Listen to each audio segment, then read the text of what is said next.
Hi everyone, welcome to episode 4 of the Whiteboard series. This week we are concluding our nutrition discussion. We've had the conversation around different nutrition and lifestyle practices and sort of the process that we would utilize to implement those things, starting with our phase 1 prescription. We talked about that in our first video. Phase 2, we broke that up into 2 different videos, part 1 and part 2, where we talked about our phase 2 prescription, the idea being that once we have phase 1 in place and we have kind of laid the groundwork there and established that strong foundation, we're ready to move on to the phase 2 prescription and start to focus on carbs and fats and food sensitivity, so on and so forth. If you haven't watched those videos yet, please go back and spend the time watching them. And then phase 3, which we will conclude with tonight, we're going to discuss the difference and making a distinction between whether we're training or I guess living our lives through the lens of wellness and longevity and just quality of life versus performance, and making a very clear distinction with respect to that. Pre and post workout considerations surrounding nutrition, and then also supplementation at the end. So, a lot of the questions that we received in the very beginning when I first put it out there to get some questions from you guys and feedback as far as what you wanted the conversation to surround. A lot of people came back with questions regarding supplements, and that's an ongoing conversation and questions that people have.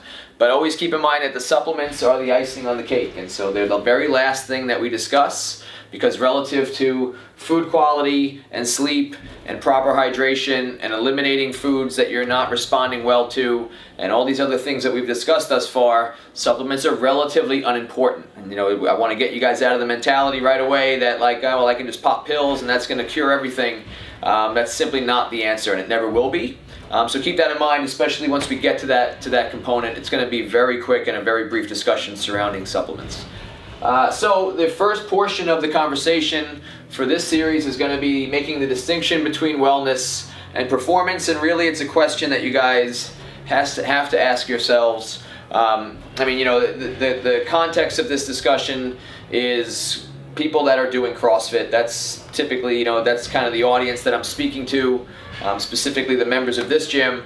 And CrossFit in and of itself has evolved and grown, where in the beginning it was just a great way to get in shape and a fun way to work out, and that obviously still exists and it's still a big part of it. But as the sport of CrossFit has grown, more and more of that competitive aspect and the sport of CrossFit has become more and more popular with people.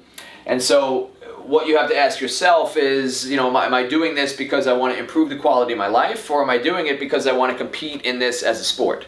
And once you're able to make that distinction, that'll allow you to make certain decisions surrounding nutrition and lifestyle practices that'll kind of put you into one end of that spectrum versus the other. And some of the things that are important for people that are doing this for wellness purposes and for quality of life purposes is that they are receiving good energy from their nutrition and lifestyle, and specifically their exercise program. Their sleep quality is high, and they're potentially even getting better as they do more of this stuff. The libido is high, so the saying goes when you wake up in the morning, you should be happy, healthy, hungry, and horny, and that's a pretty good barometer of whether you are receiving benefit from the nutrition and exercise regimen that you're following, if those things are in place. Joint and muscle health. So exercise and fitness in general should not be causing injury. We understand the nature of the workouts that we do, and especially the group environment sometimes lends itself to pushing yourself beyond a certain threshold and ignoring certain things that are going on in your body. But if you're doing this for purposes of wellness and just feeling good and enjoying better quality of life, you really should not be getting hurt doing this stuff. So always use that as a pretty strong litmus test. If I'm doing something and it's causing pain in my body, I probably need to modify something. I don't need to stop doing the workouts, but maybe I need to pull back on the weight, pull back on the volume, come less frequently, maybe not push so hard week in and week out, maybe spend a week here or there, pulling back on the intensity or taking a week off now and then, things along those lines that I'm happy to help you with. But all of that is really, really important to consider. Function, so more just like quality of life, in terms of what you need to do on a daily basis, be it your job, your recreational activities, your hobbies, so on and so forth. Nutrition and exercise and lifestyle should support that, not take away from it. And then longevity, obviously. We do this because we want to enjoy quality of life as we age and long into our later years in life, and so it should all support that as well. The ultimate prescription, if that's really where we find ourselves, just from a straight up nutrition perspective, should be to try to move towards simply a meat and vegetable diet, where we're not really indulging in excessive amounts of carbohydrates in any way, shape, or form. Certainly no processed foods, and that would be kind of like the peak of the pyramid as far as where we want to find ourselves. A lot of these things the conversation changes quite a bit if we're talking about the opposite end of that spectrum, where we're now either competing in the sport of CrossFit, competing in any other sport, really, any form of athletics, where points and placings and standings and leaderboards matter. The old saying goes that like men and women will die and do anything for points. And unfortunately what that means is that sometimes we have to make sacrifices in a lot of these areas in order to move ourselves further and further and further along that continuum of performance development and athletic development. So it's not, the best athletes in the world generally not the healthiest people in the world, and you see many, many examples of that. And that's because they have to do everything possible to improve their performance and move certain metrics continually in a direction that might require them to kind of throw some of the stuff out the window. And so just to take one example, the idea that we can improve performance to an extent without experiencing some type of joint or musculoskeletal breakdown and potential injury and at least aches and pains is simply not the reality of the situation. If you're training specifically within CrossFit and you're utilizing this as a means of athletic development and using this as a means to develop athleticism in another sport or within the sport of CrossFit, then you're going to encounter situations where you're going to be hurting, you're going to be aching, you might potentially get hurt, but that's ultimately how we find what our limitations are. So very important that you make that distinction. Some of the things that will become prominent as we continue the conversation is making that distinction as we go through with respect to pre and post workout considerations and also supplementation. So just kind of put a little, in the back of your head, just think about which one of those categories you probably fall within. And if you're kind of somewhere in the middle, there might be some gray areas where we have to make certain decisions with respect to certain things, but it's pretty important that you make that distinction right away. Now, with respect to pre and post workout considerations, right out of the gate, I would say if you fall within the wellness end of the spectrum, and that's kind of where you find yourself, a lot of this stuff is much less important, and really just the straight up nutritional prescription that we've discussed thus far is really what needs to be in place. Some of this stuff will be relevant, just because you don't want to walk into the gym with a full stomach, and there's some other things to consider. But certainly if you're in the performance end of the spectrum, this stuff is going to be particularly important. Now, this won't be a fully comprehensive discussion around this, but just to give you some guidelines and some ideas for conversation and potential further research, because a lot of this stuff is individualized and based on many factors that we don't have time to discuss. So some of the factors that we have to consider, one is the training response when it comes to pre and post workout nutrition.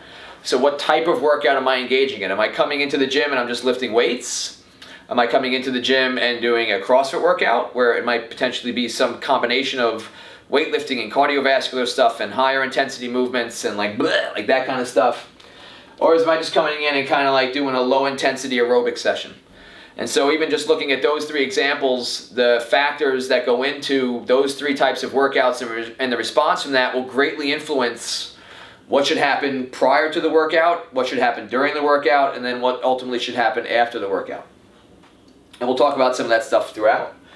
Also, our body composition, so the amount of lean mass that we carry, and also our body fat percentage. So just as a general rule of thumb, the more body fat percentage that we have, so the higher our body fat percentage, the less tolerant we are of carbohydrate. And so generally that prescription is going to have to be lower no matter what. The leaner that we are, generally the more sensitive we are, or the more tolerant we are to carbohydrates, and so we have an opportunity to incorporate more and more of that surrounding our workouts and benefit greatly from it in terms of performance. But that also obviously depends upon our objectives and our goals. And then the time of day, so making a clear distinction between, well, I wake up in the morning and I roll out of bed and I brush my teeth and I'm at the gym 10 minutes later, versus I wake up, I go to work, I eat breakfast, I eat lunch, I come to the gym at like 6 o'clock at night, 7 o'clock at night. Like, what has to happen in that window from like lunchtime leading up to my workout that, that's going to allow me to benefit greatly from it. And so that's going to heavily influence what happens, especially before the workout, but of course after as well. And your own individual experience with that has to sort of give you the best guideline as far as what you should and shouldn't be doing. But hopefully some of that stuff will be outlined here as we discuss this. So pre-workout, some of the considerations for that. One, first and foremost, is hydration. And so obviously for the people that are doing their workouts first thing in the morning, that can be a challenge. But the idea is that you really should be well hydrated prior to the workout even beginning. You can't make up for that during the workout. It's not a good idea to just start chugging water as you're starting to engage in activity like this. You don't want that stuff like swirling around in your stomach, and it doesn't really have time to get eliminated from the stomach and hydrate the cells anyway. So it's almost like a futile attempt at hydration. So if you're coming in first thing in the morning, what that means is basically waking up and like get as much water in you as you possibly can prior to even getting out the door to come to the gym. Obviously, if you're working out later in the day or midday, whatever the case may be, you have opportunities to properly hydrate throughout the day. But really, really important that that's done ahead of time. That's been shown. There's numerous studies that show that even the slight dehydration forces performance to suffer to a pretty high degree, and like a tangible degree. And you've probably experienced that yourself. If you're working out and like you got cotton mouth and it's dry because you're dehydrated, it's just, that it's not going to go well. Stable blood sugar, really important consideration. So, stable blood sugar expands back into the entire conversation surrounding nutrition as far as meal timing and how often you should be eating. I mean, just keeping your blood sugar levels stable throughout the day is just a really good practice. And that should be the case leading up into a workout. So what that means is that you're not walking into the gym completely starving. And to a point where like you're kind of shaky and you got nothing in your system, there's no sugar in your blood at all, so that you're going to really crash hard during a workout, potentially even get like dizzy or lightheaded or sick from that. That's not a good scenario. So making sure that we've have some sort of balance of protein, fat, and carbohydrate in a meal leading up to the workout. The timing of that we'll talk about next, but that's an important consideration. And then the timing of the pre-workout meal. So as a good rule of thumb, you're looking at, this depends greatly upon the type of workout that you're doing. I'm going to discuss this within the context of like you're coming to the gym and you're doing a CrossFit group class, which is probably going to be a blend of some weightlifting and some cardiovascular stuff and some higher intensity conditioning stuff. The type of workout where you don't want a lot of stuff sitting in the stomach. That conversation will change slightly if you're coming in to just lift weights. You can walk in pretty full with a pretty full stomach and it won't greatly affect it all that much. But just within the context of a CrossFit workout, just an average CrossFit workout, the timing of that should be such that you're not walking in here in the process of digestion. So give yourself a good 60 minutes, probably closer to 90 minutes, and then even potentially extending that out even further, the more experience you have with it. It's a highly individual thing, but I'd say that anywhere from like 60 to 120 minutes before working out should be the last time that you put any type of food in your stomach. And that should be an easily digestible combination of proteins and carbohydrates. Fats are going to be harder to digest and typically will require a little more time to make their way through the stomach. And so you don't want that stuff, you don't want your stomach doing work while you're asking your muscles and your lungs and your cardiorespiratory system to do work. And so it's a kind of confusing signal that's sent to your brain that's saying, well, this guy's asking for blood, but now these guys are asking for blood, and these guys are asking for blood, and what the hell do I do? So we can eliminate that confusion by asking the stomach to be relatively empty. All right? And so that is largely individual. Again, it's based on these factors we talked about with respect to the type of workout and really just experimentation on your own part. Some people enjoy like waking up, walking to the gym on an empty stomach and doing their thing. Other people would completely crash and perform terribly like that. A lot of it is based on just experience and what you've done and what you've adapted to. So I wouldn't try to make a radical change to that. If you are going to change something, just tweak it maybe a little bit. Like, well, instead of eating a big meal 2 hours ahead of time, now I'm just going to make that meal much smaller, but I'm still going to eat it, would be a good example. Any questions surrounding that specific to your own individual situation, please reach out to me and we can kind of discuss it and figure out ways to experiment with it. Now the post-workout, we're not going to talk about intra-workout considerations as far as like what should I be doing during a workout. Generally with the types of workouts that we're doing, you want to again keep the stomach empty, so it's not like you definitely shouldn't be eating during the workout. If anything, I mean obviously drinking some water would help. And then also, you know, maybe some supplementation with like amino acids during a workout and potentially some simple sugars depending upon the length of the workout and the intensity of the workout. But that would kind of fall within this category here. So now post-workout considerations, again, comes down to your objectives, your specific goals, what end of that spectrum you fall within, and then also the type of workout. I don't mean to sound like a broken record, but this conversation could take up the entire board if we really went into all the different variables that go into it. But within the context of, you know, you come in, you do your CrossFit workout, 60 minutes, warming up, lifting some weights, hitting it hard. You're looking at like typically there's going to be this window of opportunity following that where, you know, anywhere from 30 to 60 minutes, potentially even a little bit longer, that you have an opportunity to start put nutrients into your body that have been depleted, namely proteins and carbohydrates, that are easily replenished within that window and easily absorbed and are insulin independent, so they're not going to spike insulin and potentially, you know, throw your blood sugar off because your system is just going to be more responsive to that stuff in that window.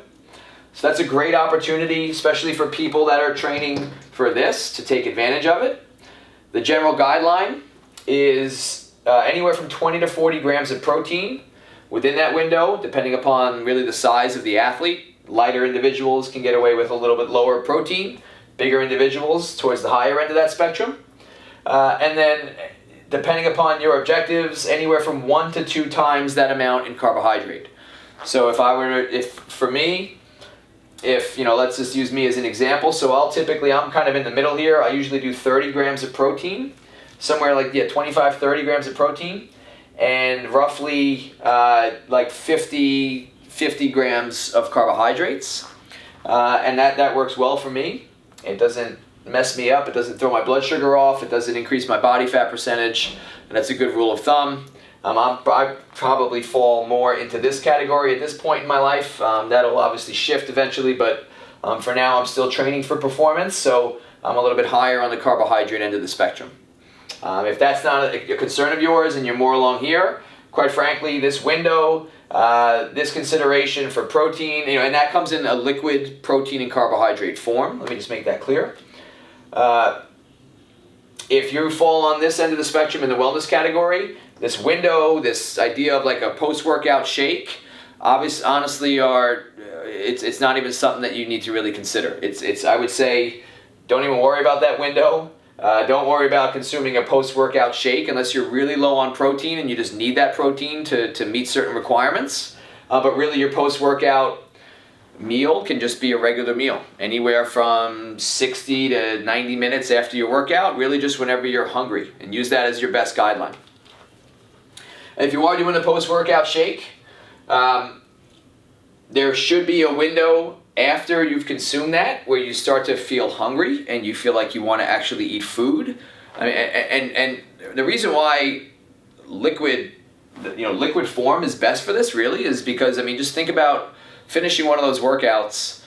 typically the last thing you want to do is eat food. If you've pushed yourself and you've operated at a high level of intensity, the last thing you're thinking about is like sitting down and starting to eat chicken. It's nauseating. You're going to have an aversion to that.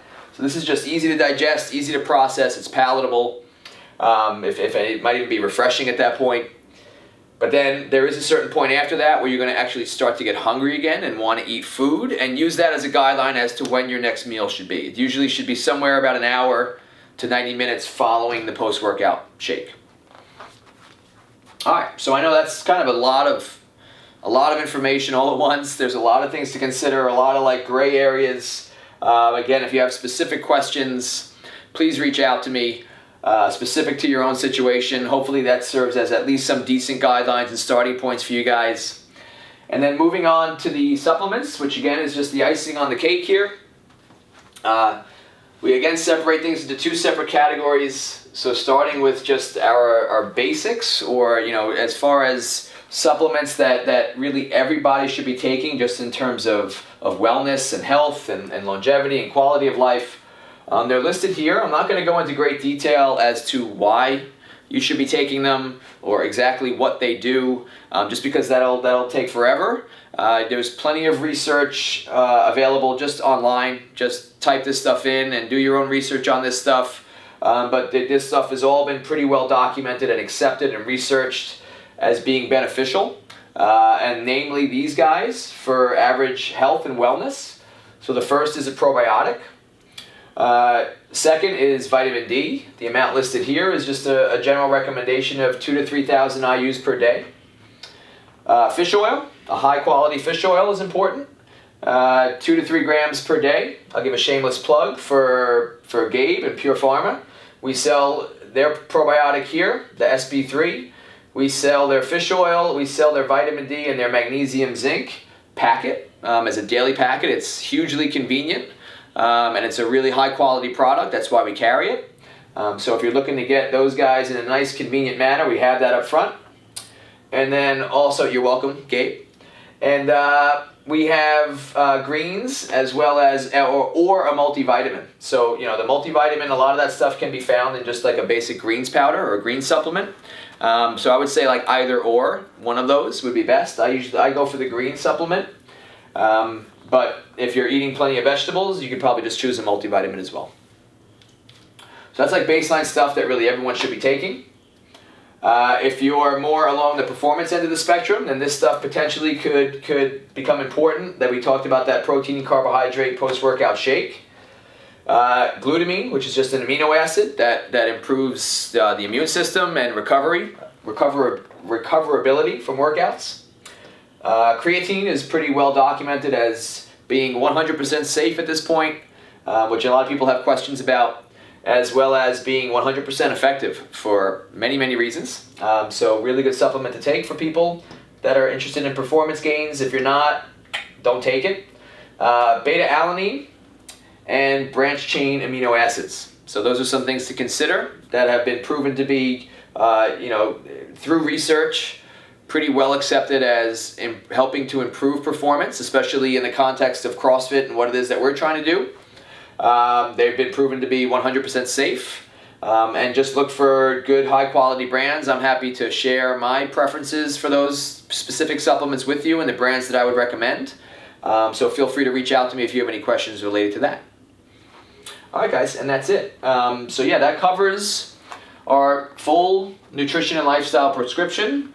Again, this conversation surrounds phase 3, which is, again, the icing on the cake, and is kind of pointless unless we have our phase 1 prescription in place first and foremost, then our phase 2, then our phase 3. So if you haven't watched those videos, the phase 1 or phase 2 stuff, go back to that and start there.